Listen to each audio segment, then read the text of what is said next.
Think about racial equality and civil rights, which political party comes to mind? The Republicans or the Democrats? Most people would probably say the Democrats, but this answer is incorrect. Since its founding in 1829, the Democratic Party has fought against every major civil rights initiative and has a long history of discrimination. The Democratic Party defended slavery, started the Civil War, opposed Reconstruction, founded the Ku Klux Klan, imposed segregation, perpetrated lynchings, and fought against the Civil Rights Acts of the 1950s and 1960s. In contrast, the Republican Party was founded in 1854 as an anti-slavery party. Its mission was to stop the spread of slavery into the new Western territories with the aim of abolishing it entirely. This effort, however, was dealt a major blow by the Supreme Court in the 1857 case Dred Scott versus Sandford. The court ruled that slaves aren't citizens, they're property. The 7 justices who voted in favor of slavery, all Democrats. The 2 justices who dissented, both Republicans. The slavery question was, of course, ultimately resolved by a bloody civil war. The commander-in-chief during that war was the first Republican president, Abraham Lincoln, the man who freed the slaves. 6 days after the Confederate Army surrendered, John Wilkes Booth, a Democrat, assassinated President Lincoln. Lincoln's vice president, a Democrat named Andrew Johnson, assumed the presidency. But Johnson adamantly opposed Lincoln's plan to integrate the newly freed slaves into the South's economic and social order. Johnson and the Democratic Party were unified in their opposition to the 13th Amendment, which abolished slavery, the 14th Amendment, which gave blacks citizenship, and the 15th Amendment, which gave blacks the vote. All 3 passed only because of universal Republican support. During the era of Reconstruction, federal troops stationed in the South helped secure rights for the newly freed slaves. Hundreds of black men were elected to Southern state legislatures as Republicans, and 22 black Republicans served in the U.S. Congress by 1900. The Democrats did not elect a black man to Congress until 1935. But after Reconstruction ended, when the federal troops went home, Democrats roared back into power in the South. They quickly reestablished white supremacy across the region with measures like black codes, laws that restricted the ability of blacks to own property and run businesses, and they imposed poll taxes and literacy tests used to subvert black citizens' right to vote. And how was all of this enforced? By terror, much of it instigated by the Ku Klux Klan, founded by a Democrat, Nathan Bedford Forrest. As historian Eric Foner, himself a Democrat, notes, in effect, the Klan was a military force serving the interests of the Democratic Party. President Woodrow Wilson, a Democrat, shared many views with the Klan. He resegregated many federal agencies and even screened the first movie ever played at the White House, the racist film, The Birth of a Nation, originally entitled The Klansman. A few decades later, the only serious congressional opposition to the landmark Civil Rights Act of 1964 came from Democrats. 80% of Republicans in Congress supported the bill, less than 70% of Democrats did.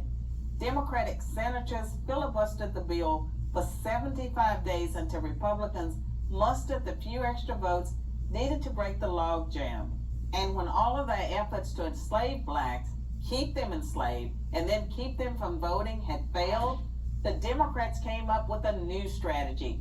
If black people are going to vote, they might as well vote for Democrats, as President Lyndon Johnson was purported to have said about the Civil Rights Act. I'll have them voting Democrat for 200 years. So now, the Democratic Party prospers on the votes of the very people it has spent much of its history oppressing. Democrats falsely claim that the Republican Party is the villain when in reality it's the failed policies of the Democratic Party that have kept blacks down. Massive government welfare has decimated the black family. Opposition to school choice has kept them trapped in failing schools. Politically correct policing has left black neighborhoods defenseless against violent crime. So when you think about racial equality and civil rights, which political party should come to mind? I'm Carol Swain, professor of political science and law at Vanderbilt University for Prager University. Take back the streets. It doesn't matter whether or not the person that is accosting your son or daughter or my son or daughter, my wife, your husband, my mother, your parents. It doesn't matter whether or not they were deprived as a youth. It doesn't matter or not whether or not they had no background that enabled them to become socialized into the fabric of society. It doesn't matter whether or not they're the victims of society. The end result is they're about to knock my mother on the head with a lead pipe, shoot my sister, beat up my wife, take on my sons. So I don't want to ask what made them do this. They must be taken off the street.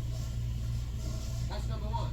There's a consensus on that. Unless we do something about that cadre of young people, tens of thousands of them, born out of wedlock, without parents, without supervision, without any structure, without any conscience developing, because they literally, I give myself 3 more minutes, because they literally have not been socialized. They literally have not had an opportunity. We should focus on them now. If we don't, they will, or a portion of them will, become the predators 15 years from now. And Madam President, we have predators on our streets that created. Again, it does not mean because we created them that we somehow forgive them or do not take them out of society to protect my family and yours from them. They are beyond the pale, many of those people.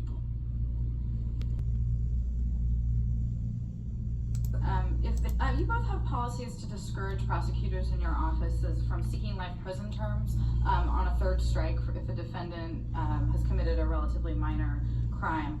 How would you handle the appeals of life sentences of 3 strikers if they are these sort of relatively minor third strikes? Well, my policy has been very, very effective. I established it within 10 days of being sworn in as District Attorney in Los Angeles County in December of 2000. It's been, I think, the model for other district attorneys throughout the state of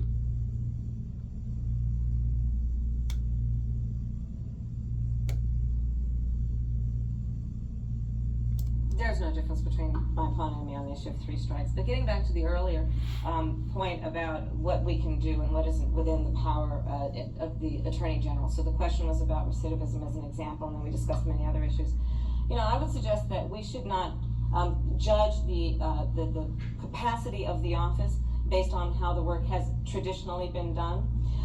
For example, in San Francisco, I did an analysis of who our homicide victims were, who were under the age of 25 when they were killed. And I learned that 94% of them were high school dropouts. Perhaps untraditional for me to ask the question, but I did. I got the answer. And so I went over to the school district and learned that we have a very serious problem of elementary school truancy. Elementary school students missing 60, 70, 80 days of a 180-day school year.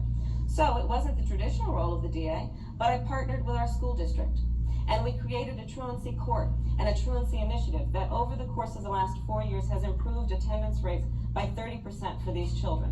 Why did I do that work? Perhaps it's not the traditional work, but it's directly connected with public safety and being smart around what we can do to actually achieve the outcome by projecting ahead and being creative and being...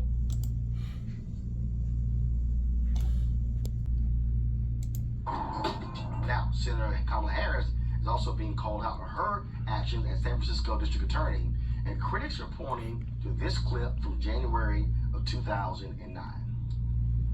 I would not be standing here were it not for the education I received. And I know many of us will say the same thing. And I believe a child going without an education is tantamount to a crime.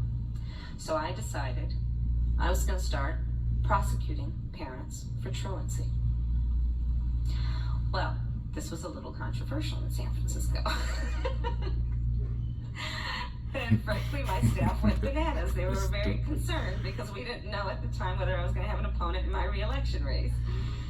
But I said, look, I'm done. This is a serious issue, and I've got a little political capital, and I'm going to spend some of it. And this is what we did. We recognized that in that initiative, as a prosecutor and law enforcement, I have a huge stick. The school district has got a carrot. Let's work in tandem around our collective objective and goal, which is to get those kids in school. So, to that end, on my letterhead, now let me tell you something about my letterhead. When you're the DA of a major city in this country, usually the job comes with a badge. And there is often an artistic rendering of said badge on your stationery. So I sent a letter out on my letterhead to every parent in the school district, outlining the connection that was statistically proven between elementary school truancy, high school dropouts, who will become a victim of crime, and who will become a perpetrator of crime. We sent it out to everyone. A friend of mine actually called me and he said, Kamala, my wife got the letter. She freaked out. She brought all the kids into the living room, held up the letter, said, if you don't go to school, Kamala's gonna put you and me in jail. Yes, we achieved intended effect. So the strikes law was passed in the 1990s as part of a raft of tough-on-crime legislation. As originally passed, the law led to some highly unfair outcomes for Californians accused of crimes. You may have heard of the man who got a life sentence for stealing a slice of pizza because he had 2 prior strikes. These unjust outcomes and the resulting backlash led to a revision of the strikes law that exists today. Today, the strikes law exposes you to life in prison in most cases where you've been convicted of 2 prior strikes and now stand accused of a new felony strike offense. For example, robbery is a strike offense. Joe's convicted of 2 robberies as a young adult. He gets out of prison, gets his life in order, and gets a job. At the workplace, he's provoked by a manager, and in anger, Joe threatens to cause serious injury to the manager. Joe is now accused of committing felony criminal threats, which is considered a strike offense. Despite his progress in life, Joe is now exposed to life in prison. This example shows us 2 important features of the strike laws. First, it shows us that strikes don't disappear no matter how much you've reformed yourself or how long ago they were acquired. Secondly, it shows us that what constitutes a strike offense is not always obvious. While most would assume correctly that murder, rape, or robbery would be strike offenses, it is counterintuitive that simply threatening someone would be considered a strike as well. So although the state has made some limited attempts to reform the strike laws, these prior convictions remain very dangerous for those accused of a crime.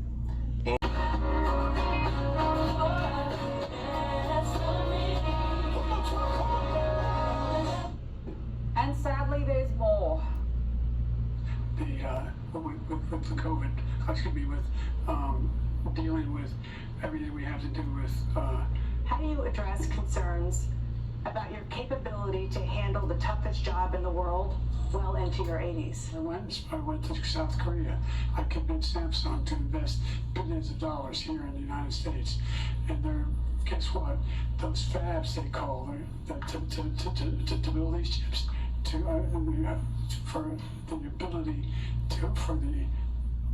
Oh, it gets worse every time. Now, the White House has held a press briefing for the first time since that debate. One reporter asked a fair question. Does President Biden, at 81 years old, have Alzheimer's, any form of dementia or degenerative illness that causes these sorts of lapses? But according to Karine Jean-Pierre, it can all simply be put down to... It was a bad night. It is not uncommon for incumbents to have a bad night on their...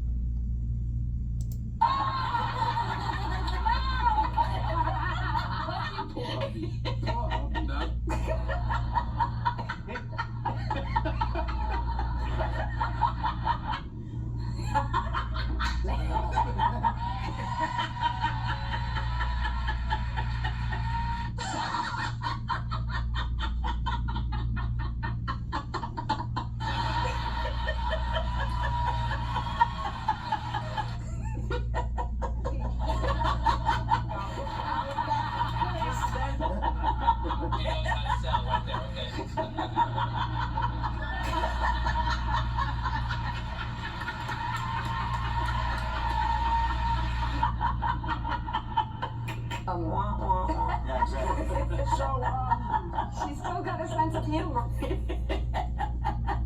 Right?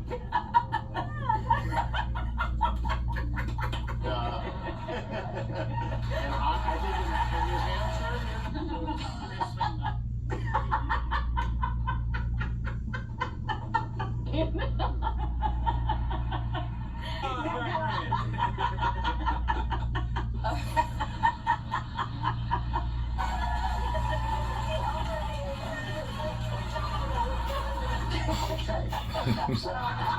Joining us now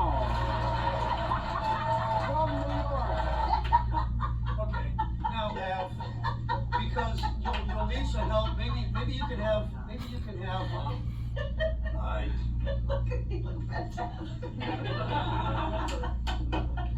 no, maybe.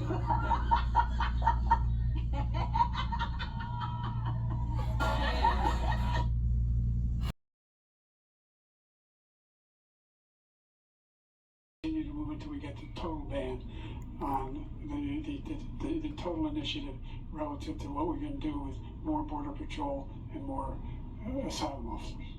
President Trump? I really don't know what he said at the end of that sentence. I don't think he knows what he said either. Look. Answered every question.